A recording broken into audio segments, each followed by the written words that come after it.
होली की आत्मा। बचपन से शहर में रहने वाला मनोज इस साल होली की छुट्टियों में अपने गांव दुर्गापुर वापस आता है, जहां उसे देख पूरा गांव खुशी से झूम उठता है। जब गया था तब इतना सा था और अब देखो कितना बड़ा हो गया है। हाँ सरपंच जी, जब मैं गया था तब आप भी बहुत जवान थे और अब देखो कितने बूढ़े हो गए हैं आप। चलो चलो बढ़िया है। बच्चा घर वापस आ गया। इसी खुशी में आज रात पार्टी होगी। क्या बात है, गांव में भी पार्टियां होने लगी। वैसे अगर पार्टी की बात है तो आज क्यों सीधा होली पार्टी करते हैं। होली पार्टी की बात सुन चहल पहल में अचानक सन्नाटा छा जाता है, जिसे देख मनोज को कुछ अजीब लगता है, लेकिन तभी सरपंच बात पलट देता है। अब बहुत देर हो गई, चलो सब अपने घर चलो, पार्टी के बारे में कल सोचेंगे। मनोज भी मम्मी पापा के साथ घर आ जाता है, पर होली पार्टी और उस पर पूरे गांव की खामोशी वाली बात अभी तक उसके जहन से निकलती नहीं। पापा, होली पार्टी की बात पर सब चुप क्यों हो गए थे? अरे होगी उनकी कोई अपनी बात। मुझे गांव की पंचायत ही थोड़ी पता है। थक गया हूँ, चलो सो जाते हैं, कल बात करते हैं। पापा की बात मानते हुए मनोज भी सोने चला जाता है।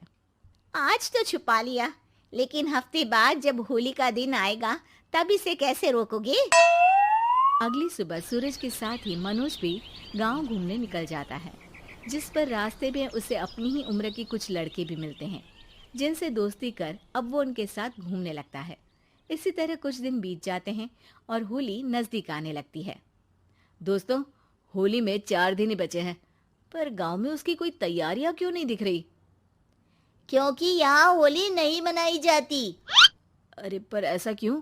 वो राजा भूषण। अरे तुम 4 दिन के लिए आए हो, क्या इतना सोच रहे हो? चलो कुछ खाने चलते हैं। इसी के साथ एक बार फिर होली की बात को टलते हुए देख मनोज को शक होने लगता है। वो घर पहुंचते ही इंटरनेट पर अपने गांव और राजा भूषण के बारे में जानकारी निकालने लगता है। क्या? मुझे आज तक ये नहीं पता था। ऐसा कैसे? किसी ने मुझे कुछ बताया क्यों नहीं? सारी जानकारी लेने के बाद मनोज गांव वालों या अपने मम्मी पापा से कुछ पूछे बिना खुद ही उसकी सच्चाई के बारे में छानबीन करने लगता है, जिसके चलते वो राजा भूषण की हवेली में पहुंचता है। वाह, क्या हवेली है यार। पर क्या यहाँ सच में कोई भूत है? हेलो भूत जी, कोई है क्या? हम इस साल गांव में होली सेलिब्रेट कर रहे हैं, क्या आप उस पर थोड़ा इंटरव्यू देंगे? मनोज के ऐसा बोलते ही गांव में तूफान उठ जाता है और हवेली में रखी सारी चीजें हिलने लगती है। एक अदृश्य शक्ति मनोज को धक्का देकर हवेली से बाहर निकाल दरवाजा बंद कर लेती है। ये सब देख मनोज हैरान रह जाता है। क्या अभी मुझे हवा ने धक्का देकर बाहर निकाल दिया? मेरे होते हुए इस गांव में कभी होली नहीं मन सकती, इसलिए दोबारा ऐसी कोशिश भी मत करना, अंजाम बुरा होगा। आवाज सुन मनोज हैरानी से इधर उधर देखने लगता है, पर उसे कोई दिखाई नहीं देता।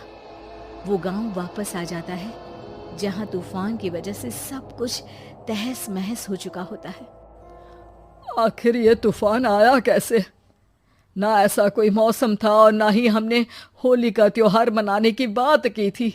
सरपंच की बात पर कोई रिएक्शन दिए बिना मनोज चुपचाप अपने घर चला जाता है।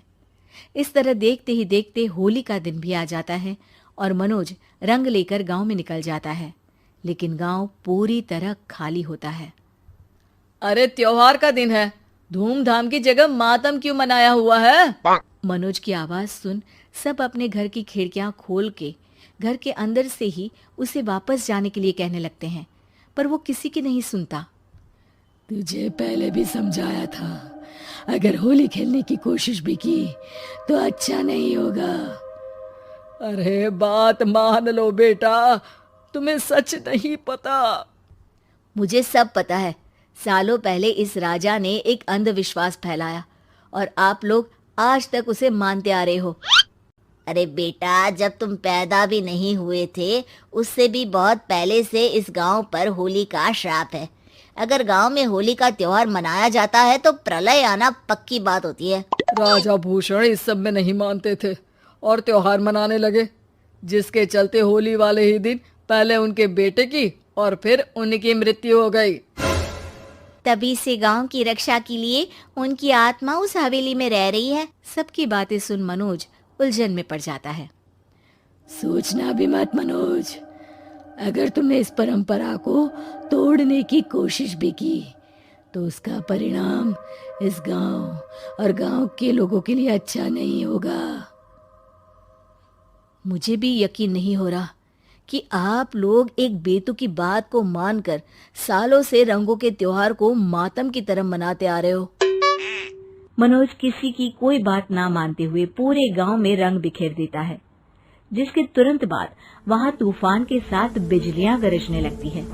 अचानक मौसम में ऐसा बदलाव देख जहां मनोज कंफ्यूजन में आ जाता है, वहीं गांव वाले डर से सहम जाते हैं।